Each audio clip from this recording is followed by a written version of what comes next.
Wabarakatuh. Selamat pagi semuanya, semangat pagi. Jadi hari ini kita masih di topik utama kita yaitu kedaruratan di bidang onkologi. Cuman hari ini kita akan bahas terkait sindrom vena cava superior. Ya, jadi mau ngingetin lagi kalau misalnya ada yang pengen kasih komen ya atau yang kasih koreksi, sanggahan, tambahan, boleh dikasih di kolom komentar ya. Oke, kita mulai dari pendahuluan dulu. Ya, jadi SVKS ya, nama kerennya nih ya. SVKS itu adalah obstruksi vena cava superior yang mengakibatkan penurunan aliran darah ke atrium kanan. Nah, di sini nih ya, ini ada gambaran nih. Nah, memang rata-rata pasien-pasien dengan SVKS ini bentukannya seperti ini, ya. Jadi karena di sini ada bendungan akibat tumor, ya, di sini tumor ya, tumor paru apa tumor mediastinum sini ya, ini bisa mengakibatkan aliran darahnya terhambat di sini ya. Nah, karena aliran darah terhambat, tentunya akan membuat bendungan ya pada muka ataupun lengan kanan. Tapi biasanya kalau masih ringan-ringan itu gejalanya tidak sejelas ini. Ini biasanya sudah grade yang tinggi nih, yang membuat kepalanya jadi lebih mukanya bengkak dan juga lengan kanannya bengkak. Nah, disertai sama ada nih ada venektasinya ya seperti ini ya. Nah, hal ini dapat terjadi nih ya, karena beberapa tumor ya, seperti limfoma non-Hodgkin, kanker paru ya, yang non-small cell, ada yang small cell, timoma, tumor mediastinum, sel ginual, dan tumor padat yang metastasis ke kelenjar getah bening mediastinum. Nah, jadi memang biasanya itu yang sering kita temui itu CA paru ya, CA paru ya, tumor mediastinum, atau limfoma. Biasanya yang menyebabkan seperti ini. Nah ini dia nih. Kanker paru adalah penyebab yang paling umum ya. Jadi kanker paru terutama yang lokasinya di apex ya, di atas ya, itu yang dapat menyebabkan SVKS. Nah, prognosis pada pasien dengan SVKS ini ya itu buruk. Nah, bagaimana manifestasi klinis dan diagnosisnya? Nah, ini tanda dan gejala. Tentunya ada pembengkakan wajah ya, pembengkakan lengan, pelebaran pembuluh darah di dada bagian atas, dyspnea dan batuk. Nah, ini juga bisa terjadi edema faring atau cerebral.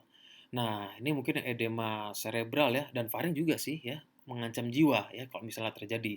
Tentunya kalau cerebral yang edema bisa terjadi herniasi dan sebagainya, menekan batang otak, misal bisa terjadi kematian. Kalau edema faring ya bisa menutup saluran nafas, akhirnya bisa gagal nafas. Nah, kalau kita pengen tahu ini edema saluran nafasnya bagaimana, itu ada tanda yang khas, itu stridor. Ya, stridor itu menyebabkan adanya obstruksi jalan nafas. Suara serak, disfagi, ataupun batuk. Nah, tadi edema cerebral ya, bisa awalnya mungkin perubahan status mental, ya mungkin seperti ya apatis atau delirium, ya sakit kepala, perubahan visual. Nah, kalau misalnya tidak segera diobati, adanya terjadi herniasi batang otak, nah itu kan yang fatal.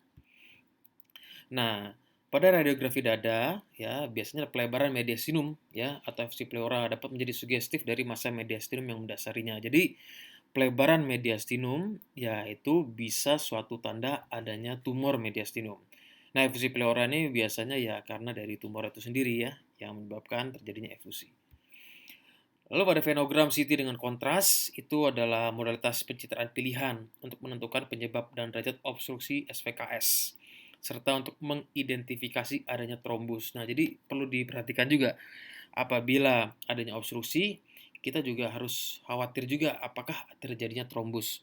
Ya, karena pada umumnya cancer ini adalah protrombotik ya, jadi bisa menyebabkan trombus.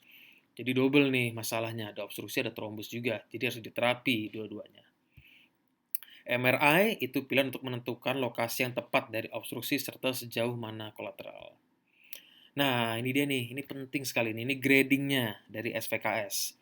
Nah, kalau yang awal-awal ya, ini bisa asimptomatik. Biasanya kelihatan dari radiografiknya aja, gitu ya. Kalau mild, nah awal gejalanya itu adalah edema pada kepala atau leher, sianosis atau pletora, ya pletora mukanya merah karena aliran darahnya ngumpul di situ, nggak bisa turun ke bawah. gitu ya. Jadinya dia pletora, merah. Nah, kalau moderate, nah ini sudah ada edema dengan functional impairment. Jadi ada dua gangguan fungsional, disfagia, batuk, ya, gangguan kelopak mata, gangguan penglihatan, ya, dan lain sebagainya. Nah, kalau udah grade 3 itu severe, ya, berarti ini sudah ada cerebral edema.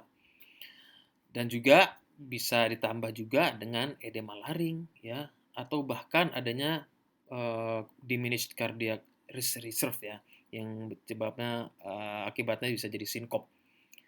Lalu yang keempat, life threatening, ini sudah severe cerebral edemanya, ya, sudah confusion, ya, laringnya edema juga bisa jadi stridor dan adanya hemodynamic compromise. Lalu kalau tidak kita tangani dengan baik, telat nanganinnya bisa ke grade 5, fatal atau meninggal. Nah, jadi di sini kalau masih grade 0, 1, 2, di sini tidak perlu terapi yang urgent, ya. Ini perlu digarisbawahi, urgent. Jadi tidak perlu urgent buru-buru. Tapi kalau udah 3, 4 severe atau life threatening, maka di sini perlu terapi urgent. Seperti itu ya. Jadi kalau grade 0, 1, 2 butuh terapi nggak? Ya butuh, tapi nggak urgent. Yang butuh urgent 3 sampai 4. Nah, kalau grade 5 gimana? Ya sudah, kalau sini sudah harus dimandikan, sudah meninggal. Lalu manifestasi klinis dan diagnosis. Ini sama yang tadi ya. Nah, jadi tentunya kita harus anamnesis dan PF dengan baik. Itu bekal utama sebagai dokter. Lalu di sini apabila kita sudah melihat kayaknya ke arah SVKS nih gitu kan, tentu kita harus periksa penunjang dengan CT ya. Kita lihat apakah letaknya di mana tadi ya, sudah meluas kemana ya kan, bahkan sampai tadi ada trombos atau tidak. Lalu kita nilai ini bahaya atau enggak ya. Maksudnya bahaya itu apakah life threatening atau enggak ya, seperti paling gampang banget TTV-nya gimana? Stabil atau tidak stabil ya. Kalau misalnya udah hipotensi segala macem ya, terus penurunan kesadaran atau bahkan ada stridor, nah itu berarti sudah life threatening. Life threatening tadi grade berapa? Grade 4. Berarti butuh urgent treatment. Nah, tapi sebelum itu ya, sebelum kita masuk ke terapi yang sesungguhnya ya, tentu kita harus stabilisasi dulu ya. Jika memang dibutuhkan intubasi, maka kita intubasi ya. Misal pada pasien-pasien udah ada malaring, ada stridor, butuh intubasi. Terus kita pastikan juga ini volumenya cukup atau enggak, ya kan? Ensure adequate preload. Nah, terus kalau bisa, bukan kalau bisa sih, di sini disarankan untuk dihindarkan IV access dari yang ekstremitas atas. Kenapa? Ya edem. Gimana nanti sama aja dia cairannya nggak bakal masuk ke apa namanya seluruh tubuh gitu kan. Nah, baru deh kalau misalnya memang sudah seperti itu, kita lanjutkan ya venogram, bahkan bisa endovascular stenting ya, bisa juga trombolisis. Nah, terapinya. Jadi, untuk memulai terapi definitif tadi mungkin penyebabnya karena limfoma atau CA paru dan sebagainya, kita harus terapi yang menyelamatkan nyawa dulu, ya. Seperti tadi edema cerebral ya, atau edema laring, gangguan hemodinamik. Pokoknya pada intinya harus distabilkan dulu ya. Jangan kita udah main cepet-cepetan, oh ini karena limfoma, wah kita kasih steroid misalnya gitu buat ngecilin. Tapi dia udah stridor gitu kan, nggak diintubasi, ya sama aja meninggal. Tapi tumornya kecil, ya sama aja bohong. Nah, terus kalau untuk stent endovaskular, ini terbukti aman dan efektif ya. Dan di sini ya dapat memberikan waktu untuk menegakkan diagnosis dan rencana perawatan definitif. Jadi kalau misalnya emang pasien belum tahu nih datang tiba-tiba SVKS, tapi dia nggak tahu nih riwayat sakitnya apa sebelumnya, nggak tahu nih ini apakah tumor paru dan lain sebagainya nggak tahu. Nah kita bisa kasih dulu stent endovaskular sesuai indikasi ya, baru sambil kita negakin diagnosis dan rencana perawatannya bagaimana. Nah, pada pasien-pasien dengan SVKS itu biasanya median kelangsungan hidup bebas gejala itu hanya 6 bulan. Jadi memang kalau seperti ini penting sekali untuk kontrol ya. Kalau ada trombosis, bisa gunakan trombolisis kateter ya dengan dikombinasi dengan stenting ya, bisa dipertimbangkan. Nah, di sini, mungkin sedikit mengulang ya, evaluasi klinis ya, bagaimana, apakah ada metastasis otak, apakah ada airway or cardiac compression ya, kita lihat grade-nya berapa. Dan ini penting ya, multidisciplinary discussion. Misalnya pasiennya ada edema cerebral, tentu kita harus kerjasama dengan ahli saraf, neurologi, atau bahkan bedah saraf ya, kalau perlu diperlukan, seperti itu. Apabila misalnya ada masalah tadi gangguan pada mata, penglihatan, perlu kita konsulkan ke mata. Tapi dengan prinsip tangani dulu gejala-gejala yang mengancam nyawa, baru kita lanjutkan ke terapi yang lain-lainnya. Nah, apabila di sini pasiennya dengan timoma, sudah jelas nih timoma, nah ini bisa ada pilihannya untuk surgery, seperti itu. Jadi dengan surgery, SPKS-nya bisa tertangani, jadi ya sesuai dengan penyebabnya. Lalu kalau misalnya pasiennya dengan kemo radiosensitif, ya seperti SCLC, limfoma, bisa kita berikan. Nah, kalau NSCLC, nah ini bisa kita berikan tergantung derajatnya di sini ya. Definitive treatment, ya, bisa stenting, radioterapi.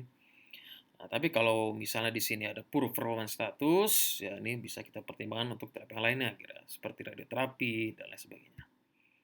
Oke deh, sudah selesai materi kita terkait SPKS. Ya, ini juga termasuk kasus-kasus yang sering ya. Mungkin apa namanya take home message-nya itu ada pasien-pasien dengan terutama CA paru, limfoma, timoma, pokoknya mediastinum atau yang di paru itu kita perlu waspadai terjadinya sindrom vena cava superior. Nah, apabila memang sudah life threatening, ya, maka tentunya kita harus terapi yang utamanya dulu untuk stabilisasi hemodinamik sambil kita terapi definitif berikutnya. Kalau sehari-hari itu ya karena terkadang kita nggak tahu ini timoma atau limfoma atau CA paru. Nah, biasanya kita memang apa namanya mengkonsulkan juga ke radioterapi ya untuk dilakukan radiasi ya, radiasi sito bahkan kalau misalnya memang sudah berat dengan tujuan untuk mengecilkan massa tumor. Mungkin sembari itu bisa kita berikan steroid ya seperti dexamethasone ya kalau memang itu penyebabnya karena limfoma. Ya, biasanya kalau limfoma itu non-Hodgkin ya, biasanya dia sensitif tuh, bisa ada perbaikan. Tapi tentu kita harus tata laksana definitifnya nanti belakangannya yang sesuai bagaimana. Oke, terima kasih. Mungkin itu saja. Nanti berikutnya kita akan bahas tentang ini ya, hiperleukositosis dan leukostasis. Ya, wassalamualaikum warahmatullahi wabarakatuh.